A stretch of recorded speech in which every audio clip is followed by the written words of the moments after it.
Hello YouTubers, it's Tim back with another flashlight review. I was contacted by ThorFire. Yes, I know, another xxxFire flashlight company. So anytime you hear of a company named something fire other than Surefire, it's kind of, just causes you to be a little skeptical, right? Because the first company to name themselves after something fire was Ultrafire. And back in the days, I think this is circa 2008, didn't really have many positive impressions about them in terms of quality, safety, etc., etc. I think they have gotten a little better, but then of course a whole bunch of other flashlight companies came along naming themselves something fire. So I think what you had Skyfire, Godfire, Angel Fire, and oh my gosh, I'm on fire. I don't know, whatever. But point is that when you heard that, color me skeptical, but I didn't really have too much expectations about them. So I did a little bit of research about them, and it turns out they're owned by a company called eSheen, which I assume is a play on the name Electronical Machines. I don't know, that's just me. But bottom line is that company actually makes a whole bunch of other products. I think power banks, you also have Bluetooth mice and keyboard, LED bulbs, quadcopters or drones, and of course, flashlights. So they first reached out to me about reviewing their PF01, PF02, which are actually AAA lights, but I hadn't been on the forum as much lately, so I missed that. So they offer the TG06 instead, and this is a single cell AA light. It did arrive in this cardboard package, sealed with tape that has a picture and, some descriptions, specs there. It did include a spare O-ring, switch, glow-in-the-dark tail cap, and a lens. So in doing a little research about them, I did find a thread on flashlight forums that they first were pitching the PF01s and 2s, and somebody asked, hey, how many lumens? And they're like, I don't know. So they were like miffed and saying, well, that's like going to a car manufacturing company and asking, hey, how many horsepower? And we don't measure them, So at least the guy was forthright and honest and saying, hey, we don't have an integrating sphere, so we don't know. But more to the point, I don't want to say it's 100 lumens. Someone come and contradict and say, well, no, it's not. It's 97 lumens. So, but it turns out that this company does listen to its customer feedback and does incorporate those changes. So quick facts you should know about this light: as I mentioned, single cell AA, it does run on alkalines, please don't use them, nickel metal hydrides, primary lithium cells, as well as lithium ion 14500 cells, right? So that's a nice range of battery power that you could run it on. I did forget to mention, it also does include the stainless steel clip that's already pre-installed. The light has 3 modes. Unfortunately, there's no memory. It'll always come on in low, jump to high, go to medium, and then back to low. So as you can see, this is a reverse clicky switch. For those not familiar with the term, what that simply means is that you need to fully depress and let go before the light will come on. Case in point, right? And then you could cycle through it by half presses while it is on. Whereas forward clicky, on the other hand, you can momentarily activate it with a half press, and then when it's on, to cycle through, unfortunately, you have to fully depress. So it's just a different way. I mean, some people have one preference over the other. I think in general, I tend to like the forward clicky, although I do see the merits of the reverse clicky, that you could easily cycle through modes with the light on. Now, as you would likely have noticed, there is flickering on all levels. That's because this particular light does use PWM circuitry.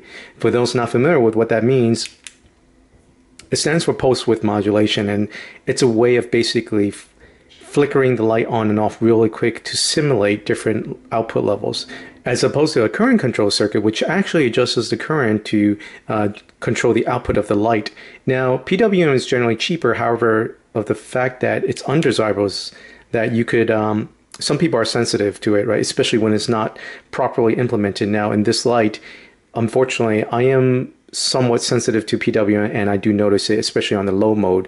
Plus, not to mention, there is typically a high-level whining noise involved with PWM circuitry, right? So I'm going to place this right against the microphone, so you could probably pick that up. This is on low mode. On high.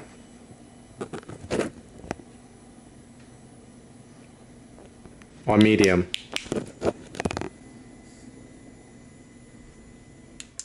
So that was one thing I was a little bit disappointed with about this light, and The second of which is actually the output. So they quote 168 lumens on max, but that's on a 14500 cells. So why the disappointment? Well, here we are in 2015. This light utilizes a XP-G2 R5 emitter, which should be definitely capable of way more than that. Back in 2013, you had Nikkor releasing their Sen series, and this AA was able to achieve roughly about 150 or so lumens on a standard nickel metal hydride, never mind the lithium ion, which could put upwards of 300 plus. So that's why I was a little disappointed about those two things. And I did provide this feedback to ThorFire already. However, to be fair, in consideration of the price, which was the primary factor, right? This was intended to be a nice, affordable budget light. I think it retails for roughly about $16 on Amazon, US dollars. That's the reason why they picked a particular board. I would love to see them update that board in the future, maybe pick out a better one. I'm sure people would probably shell out the extra money for the better output as well as a current controlled circuit for the output levels instead. However, it's not all bad news, right? So again, I had no expectations with this company, but in checking out the quality, I gotta say, wow, I was pretty impressed. They're not bad at all. The anodization is all nicely finished. I believe this is HA3, and the laser engraving's all done without any smudging or defects. Plus, everything is all nicely deburred, right? Fully deburred, no sharp edges around here. And the grip is actually pretty decent. I mean, it's not the greatest, but it's okay. It does provide additional traction tack for you while you're exchanging the battery or operating it. For $16 and over 100 lumens output, again, provided that that's on 14500s, not too bad. But the lumen whore in me would like to see more, so typical, right? On the business side, there is a glow-in-the-dark ring behind the lens, and it does feature an orange peel reflector to give it a nice smooth beam. And here's a close-up of the XP-G2 R5 emitter. Body simply features the company logo and engraving as well as the model number. And on the tail cap side, that is a glow-in-the-dark boot. And it does have these flare guards that allow it to tail stand to be used in candlelight mode. Now, one thing I didn't expect for something in this price range was a nice brass ring to hold the tail cap switch in place. Typically, I would have expected like plastic or something like that. So that was a nice touch. Now on the head side, there is no anodization there, so you can't lock it out from that side, but at least on the tail cap side, you can lock it out that way. And here you can see the PCB board soldered in with two blobs of solder. So again, maybe not the most cleanest, but again, not going to complain, especially in consideration of the price. Now there are two grooves on this light so that you could attach the clip for either bezel down carry or bezel up carry.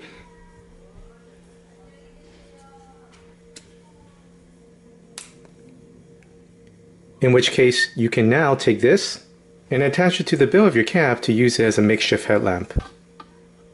This is an average size cap, so it doesn't extend too far so you'll be knocking it against your head or anything like that. But one thing is that I guess the clip does have decent tension, although it could be a little bit tighter. Of course, therein lies the problem, right? Pros and cons. If it was a little tighter, it's difficult to remove, but I do feel it's not the most secure. I kind of feel like it's a little easy to pop out, right? Whoops. Okay, case in point. So anyway, as I mentioned, right, so if it's too tight, it's difficult to remove, but if it's too loose, then that happens, right? So bottom line is that it could perhaps be just a little bit tighter, even though if it's a little difficult to remove, just to make it more secure.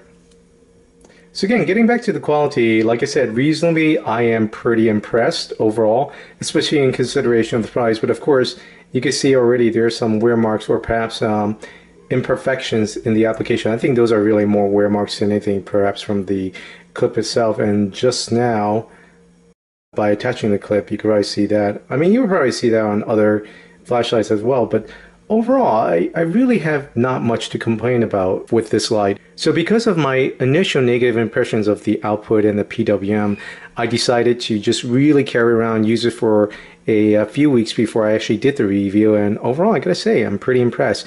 The output levels are pretty well spaced out. I think I measure around somewhere like 80, 40, and perhaps around 5 or 6 on the low mode. So they call it moonlight, but to me moonlight really means somewhere at least sub 2 lumens. This one is more like 6 lumens, so it's really more high, medium, low for me. But as mentioned, I do feel they are pretty well spaced out, and in using it at night, especially outdoors, it's not bad. The 5 lumens is actually a good level. However, for indoors, it's a tad bit bright, especially for night adapted eyes. The UI, as mentioned, it just has 3 output levels with no memorization. So get low, high, medium. And if you change the battery, it'll always default back to low, but then it'll jump back to high, and then medium. I unfortunately couldn't locate my Phoenix LD, I think it was a 01 or LD10. It was also a very comparable to this light, but so I have the Nightcore Sens AA as a stand-in. And it's not a direct apples to apples comparison because the Sens AA does use a TIR optics. So it's pretty much got that, very smooth central giant hotspot. Whereas the TG06 does have more of a traditional beam with a hotspot transitioning to a flood. But again, here you have the 2 lights on max output. TG06 on the right, Sens on the left. Now I do have this locked in on fixed exposure and shade white balance, so that beam color is a little bit cooler than what I'm seeing in real life. So overall, this is definitely a cool beam, but not as much as it shows here on the screen right now. And here it is laid down side by side with the Sens AA. Just to give you an idea of the beam, I'm going to adjust the exposure down so you can see the differences.